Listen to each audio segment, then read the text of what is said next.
কে?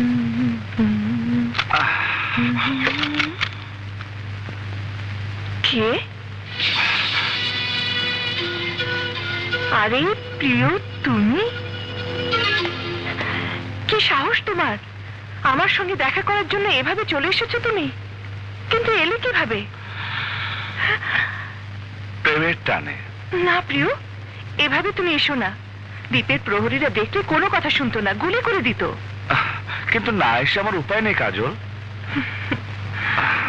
এত ভালোবাসো তুমি আমাকে। হ্যাঁ কাজল, ভালোবাসার জ্বালা আমার বুকের ভেতর চলছে।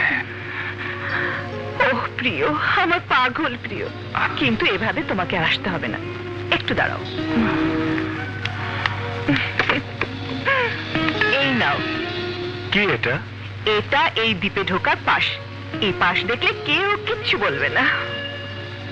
তোমাকেও কি পাশ দেখিয়ে ঢুকতে হয়? না, আমাকে তো সবাই চেনে। এটা তোমার জন্য। তুমি জানতে হবে আসবো? ওহো, এত প্রশ্ন করো না তো। নাও, এটা রেখে দাও। চলো, আমি তোমাকে এগিয়ে দিয়ে আসি। দরকার নেই কাজল, এসেছি যখন যেতেও পারো। তাছাড়া এখন পাশ তো আছে। Bye by.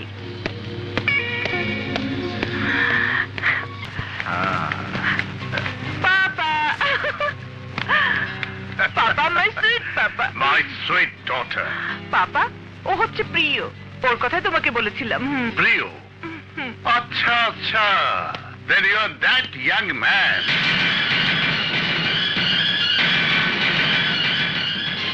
যে সেদিন রকির হাত থেকে কাজলকে রক্ষা করেছিল। জি, সেদিন যা করেছিলাম তা না জেনেই করেছিলাম। এখন থেকে যা করব তা জেনে শুনেই করব। পাপা, ওর মতো মানুষ আমি আর একজনও দেখিনি। ঠিক আছে, তুই ভেতরে যা, আমি একটু বাজিয়ে দেখি আমার মেয়ের পছন্দটা কেমন।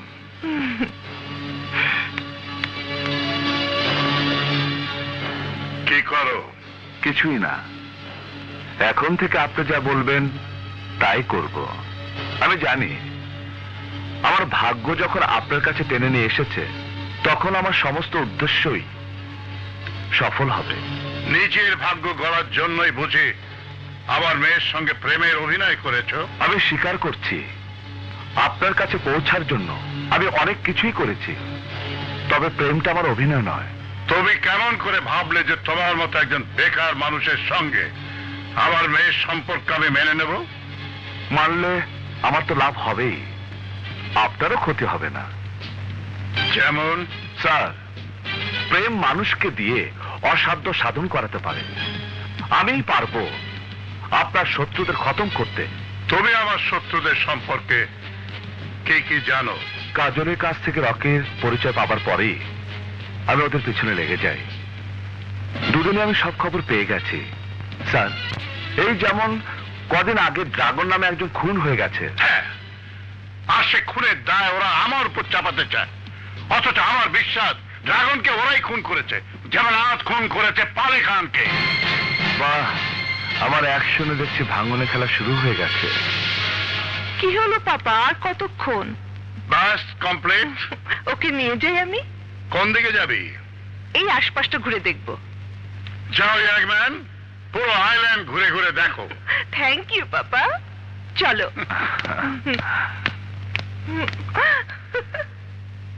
কেমন বুঝলে? একটু বেশি চালাক বস, তবে সাহস আছে। হ্যাঁ। না না না, আমাকে ইঞ্জেকশন দিস না। আর কতদিন আমাকে এভাবে আটকে রাখবি তোরা? আর কতদিন আমার শরীরে এভাবে বিষ ঢোকাবি? বিষ কোথায়? এ তো মাথা ঠান্ডা রাখার ঔষধ। এই ঔষধ না দিলে একা থাকার যন্ত্রণা আর সবকিছু হারানোর কষ্টে তুই তো পাগল হয়ে যাবি। আমাকে তোরা মেরে ফেল, একেবারেই মেরে ফেল আমাকে। আজ 20টি বছর আমার ফুলের মতো ছোট্ট মেয়েটাকে তোরা আটকে রেখেছিস, একবার মুক্তি পর্যন্ত দেখতে দিসনি। আমাকে বলে কোনো লাভ নেই, আমি শুধু হুকুমই পালন করি। তুইও তো মানুষ, তোর শরীরে তো রক্ত মাংস আছে, তোর মুখে কি একটু রহম নেই? দোহাই তোর, কাজল বচের কাছে আছে, আনন্দে আছে। মিথ্যে কথা, আমি বিশ্বাস করি না। আমাকে আটকে রেখে আমার মা বড় মেয়েটাকে জিম্মি করে তোরা আমাকে দিয়ে সমস্ত অবৈধ কাজ করিয়ে দিচ্ছিস। আর আমি তোদের কোনো কাগজে সই করবো না।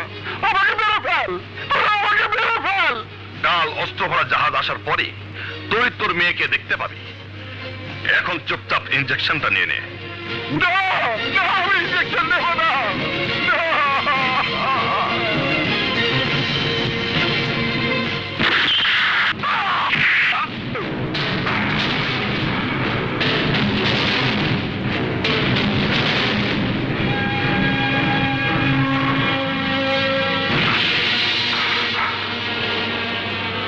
না, ওনাকে এখান থেকে সরিয়ে ফেলা ঠিক হবে না।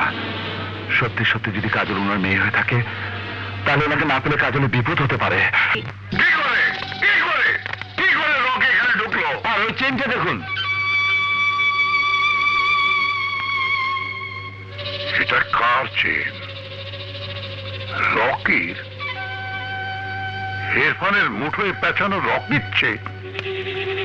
নিশ্চয়ই মারামারির সময় এটা ছিঁড়ে এসেছে তার হাতে।